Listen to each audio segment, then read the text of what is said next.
H C upon lambda. तो यहाँ से आ जाएगा एच बराबर ई लैम्डा अपॉन सी। तो एच की डायमेंशन क्या आ जाएगी, ई की dimension m1 l2 t minus 2 into lambda length है, तो l1 v वेलोसिटी है, तो आ जाएगा l1 t माइनस 1। तो यहाँ से h की डायमेंशन आ गई m1 l2 t माइनस 3, ये प्लैंक कांस्टेंट की डायमेंशन आ गई। और उसके बाद स्पीड ऑफ लाइट, c की डायमेंशन स्पीड है, तो it means l1 t minus 1। अब बोला है कि ग्रेविटेशनल कांस्टेंट, ग्रेविटेशनल कांस्टेंट का फॉर्मूला क्या होता है, g बराबर F R square upon m1 m2। ये ग्रेविटेशनल फोर्स से आया है, तो यहाँ से g की डायमेंशन निकल जाएगी, g की dimension is equal to F की डायमेंशन क्या होती है m1 l1 t minus 2 into R length है, तो l2 स्क्वायर है इसलिए, तो आ जाएगा नीचे आ जाएगा m2 m1 m2 है, तो g की डायमेंशन आ जाएगी m minus 1 l3 t minus 2। और लेंथ की डायमेंशन पूछी है, तो लेंथ की डायमेंशन क्या हो जाएगी, l की डायमेंशन क्या हो जाएगी m0 l1 t0। अब क्वेश्चन को दोबारा से पढ़ते हैं कि h, c और g ये फंडामेंटल यूनिट है, हमको लेंथ की डायमेंशन निकालनी है, तो हम लिख सकते हैं l is proportional to h की पावर x, c की पावर y, g की पावर z। अब यहाँ पे इन सब की डायमेंशंस की वैल्यू पुट कर देंगे, तो h की डायमेंशन क्या आई थी अपने पास, ये m1 l2 t माइनस 1 की पावर x, c की डायमेंशन क्या है l1 t माइनस 1 की पावर y, g की डायमेंशन क्या है m minus 1 l3 t minus 2 की पावर z। अब इसको आगे सिंप्लीफाई करेंगे, तो अपने पास आ जाएगा mx l2x t की पावर माइनस x, इस ब्रैकेट में आ जाएगा ly t माइनस y, यहाँ पे आ जाएगा m minus z l3z t minus 2z। तो यहाँ से अपने पास आ जाएगा mx माइनस z l की power 2x plus y plus 3z और t की पावर आ जाएगा minus x minus y minus 2z। RHS की साइड अपने पास ये आ गया, और LHS में क्या है m0 l0 m0 l1 t0। अब यहाँ पे इनके पावर्स को इक्वल कर लेंगे, तो x minus z is equal to 0,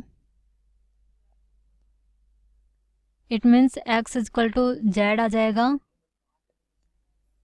और l की पावर में क्या है 2x plus y plus 3z is equal to 1, और यहाँ पर है minus x minus y minus 2z is equal to 0।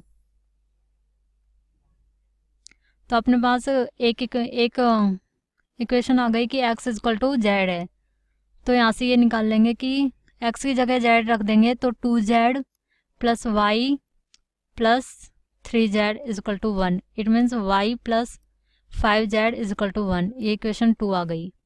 अब यहाँ पर भी सेम करते हैं, z minus y minus 2z is equal to 0, तो यहाँ से आ जाएगा 3z minus y is equal to 0, तो यहाँ से आ जाएगा y is equal to minus 3z। तो अपने पास इक्वेशन 3 में y की वैल्यू आ गई z के पद में, तो इक्वेशन 2 में वैल्यू पुट करेंगे, तो अपने पास आ जाएगा minus 3z plus 5z is equal to 1, 2z is equal to 1, it means z is equal to 1/2। अपने पास z की वैल्यू आ गई 1/2, और इक्वेशन फर्स्ट से अपने पास x is equal to z है, इट मीन्स x की भी वैल्यू 1/2 आ गई।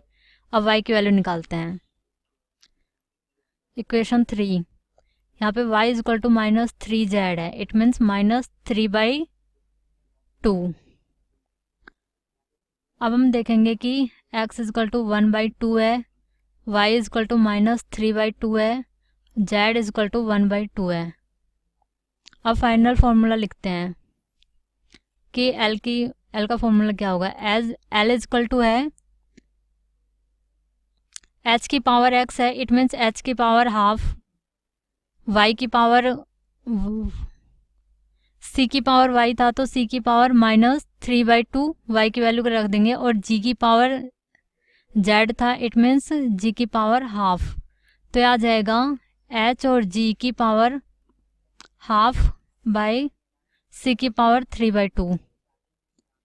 इसको हम लिख सकते हैं √hg अपॉन c की पावर 3/2। चेक करते हैं कौन सा ऑप्शन सही है।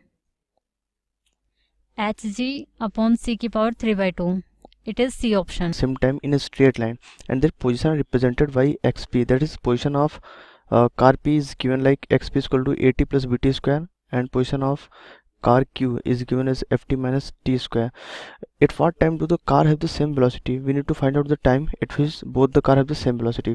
तो पहले हमको क्या करना होगा, we have to find out the equation for the velocity of respective cars. Okay, हमारे पास क्या है यहाँ पे, xp as a function of time दिया गया है, that is at plus bt square. We know that यदि हमको velocity of p find out करना तो simply we need to differentiate xp with respect to time because this is the distance traveled. तो उसका जब हम जो भी displacement है distance है straight line motion पे हो रहा है, जो motion है straight line path पे, so no need to worry about direction. तो इसका हम direct differentiation कर दे तो हम velocity get कर सकते हैं easily. Okay, then जो भी हमारा vp होगा will be dxp by dt, that will time की स्पीड में करना है since a plus 2bt. okay, this is the velocity of p, and again we have x of q, that is position of car q is given. okay, तो जो भी position है वो क्या दिया हुआ है, ft minus t square. Similarly we can find out the vq, velocity of q, differentiating this position with respect to time, then we are going to get f minus 2t. Okay, हमारा जो question है वो finally we have to find out कि हमारा V Q will be equal to V P. We need to find out this time when V Q equal to V P. तो हम put कर देते हैं, हमारे पास वी पी है a plus 2bt and v q है f minus 2t. Okay, इसको rearrange करते हैं तो हमारा क्या होगा, जो भी t कॉमन किया, ओके, तो 2b plus 2. Okay, 2b plus 2 will going to give f minus a. Okay, f minus a देगा. उसके बाद फर्दर t को हम फाइंड आउट करते हैं तो f minus a, 2 कॉमन लिया, b plus 1. This will be the time when velocity of q car will be equal to velocity of p car. Okay, this is the simple one. Time अब हमारे पास option है, option से match कराते हैं, f minus a upon 2 b plus 1 और 1 plus b, that is option number b will going to match and it will be required answer. okay, रहा है कितनी वेलोसिटी से, 400 मीटर पर सेकंड से, जो स्ट्राइक करता है एक वुडन ब्लॉक से जिसका मास 2 किलोग्राम है, जो suspended with a light inaccessible string of length 5 metre. As a result centre of gravity of block is found to be rise vertically distance 10 centimetre. The speed of the bullet after emerging out horizontally from the block will be. तो question में उसने हमसे बोला क्या है कि मुझे speed निकालनी है बुलेट की जैसे ही वो क्या करता है, emerge out horizontally from the block, वो ब्लॉक से जैसे ही वो इमर्ज आउट करता है हॉरिजॉन्टली फ्रॉम द ब्लॉक. तो पहले हम इसके क्वेश्चन का डायग्राम समझते हैं. तो सपोज मेरे पास एक बुलेट है, ये एक बुलेट है जिसका मास कितना गिवन है, 10 ग्राम. 10 ग्राम मीन्स 10/10,000 मीन्स ये किलोग्राम में कन्वर्ट हो गया. तो ये हमारे पास किस में है, 10/10,000 विल बी किलोग्राम. तो इसकी जो वेलोसिटी हमें गिवन है वो मूव कर रहा है 400 मीटर पर सेकंड वेलोसिटी से, 400 मीटर पर सेकंड वेलोसिटी से, जो स्ट्राइक करता है एक वुडन ब्लॉक से स्ट्राइक करता है जिसका मास कितना है 2 किलोग्राम, और जो हैंग है कितने से, 5 मीटर लॉन्ग स्ट्रिंग से, 5 metre light inaccessible string of length 5 metre. तो जैसे ही उसे स्ट्राइक करता है तो हमारे पास जो सेंटर ऑफ ग्रेविटी होगी ब्लॉक की वो 10 सेंटीमीटर राइज करेगा. इट मीन्स हमारे पास जो ब्लॉक है वो कुछ 10 सेंटीमीटर राइज करेगा कुछ इस हिसाब से. ये हमारे पास वही ब्लॉक है, और जो उसकी जो हाइट होगी यहाँ से यहाँ तक की सेंटर ऑफ ग्रेविटी का वो हमारे पास कितनी होगी, 10 सेंटीमीटर. ये हमारे पास होगी 10 सेंटीमीटर. तो इस पॉइंट पे जैसे इस पे वेलोसिटी आई तो अब इस पॉइंट पे इसकी जो वेलोसिटी हो जाएगी, वेलोसिटी इस पॉइंट पे जीरो हो जाएगी, क्योंकि हाईएस्ट पॉइंट पे जो वेलोसिटी होती है वो क्या होती है, जीरो। इस पॉइंट पे सिर्फ पोटेंशियल एनर्जी होगी जो इक्वल होगी mgh के। m मतलब मास, g मतलब ग्रेविटी, h मतलब हाइट। तो हमारे पास यहाँ पे मास कितना है इसका 2 किलोग्राम, और इसका जो वेट होगा वो कितना होगा 2 × 10 मीन्स 20। ये हमारे पास इसका वेट होगा मीन्स 20, और हाइट हमारे पास कितनी है 10 सेंटीमीटर।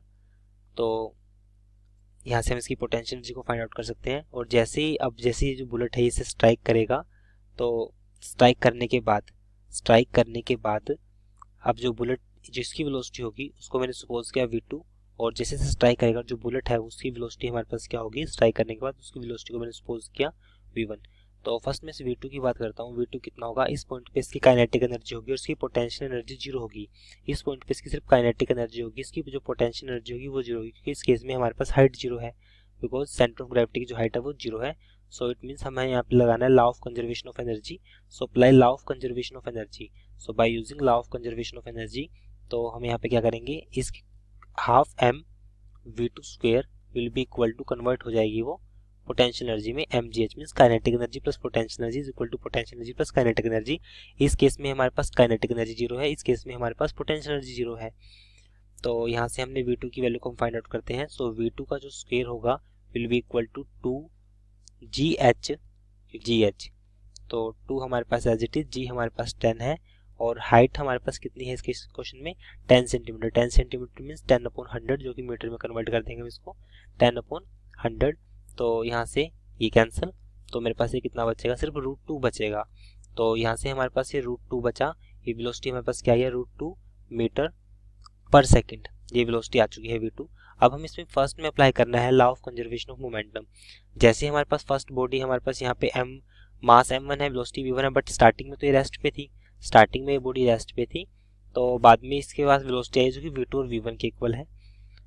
तो हमें अप्लाई करना है law of conservation of momentum. So apply law of conservation of momentum,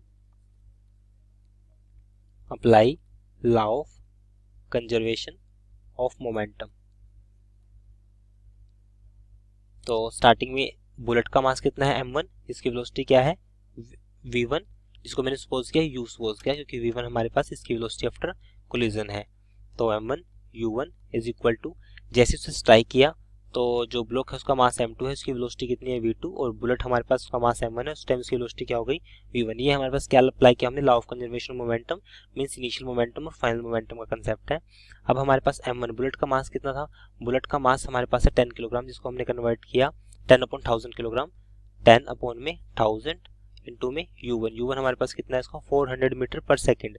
तो वेलोसिटी हमारे पास यहाँ पे कितनी है 400 metre per second is equal to mass of block हमारे पास 2 किलोग्राम है, जिसकी वेलोसिटी हमने अभी फाइंड आउट की है जो √2 के इक्वल है, और m1 हमारे पास कितना है 10 में बुलेट का मास 1000, और v1 को मुझे फाइंड आउट करना है।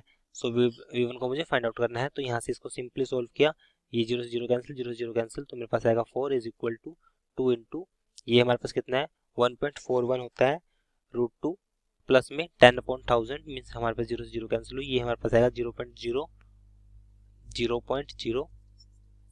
1/100 मीन्स 0 v1। तो मुझे इस v1 को फाइंड आउट करना है, v1 को फाइंड आउट करूंगा तो मेरा आंसर आ जाएगा। तो अब मैंने इसको सिंपली सोल्व किया, तो मैं इसको लिख सकता हूँ सिंपल v/100, और इसको मैं साइड ले गया 4 माइनस का, ये हमारे पास कितना होगा 4, अब ये मेरे पास होगा 2.82। तो अब इसको सब्ट्रैक्ट किया, सब्ट्रैक्ट करके इसको 4, तो v1 will be equal to 4 minus 2.82 into में 100।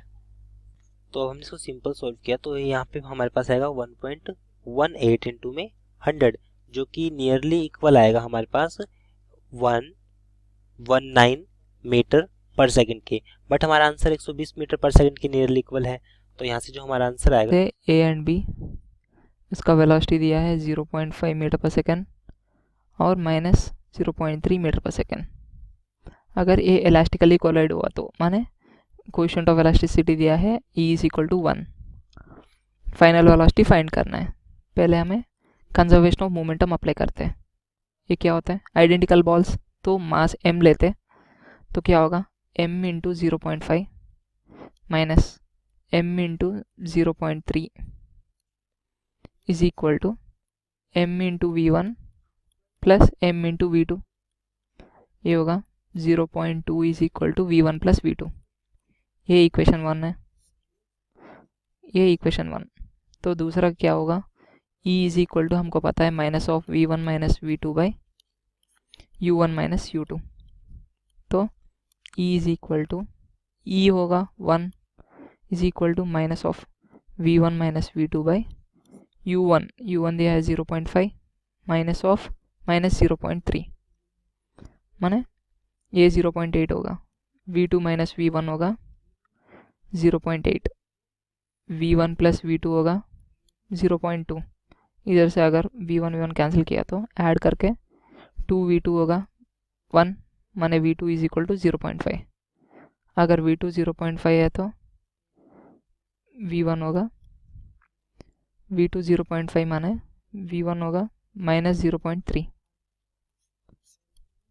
तो ऑप्शन होगा 0.5 minus 0.3 cap to 4i cap plus 3j cap.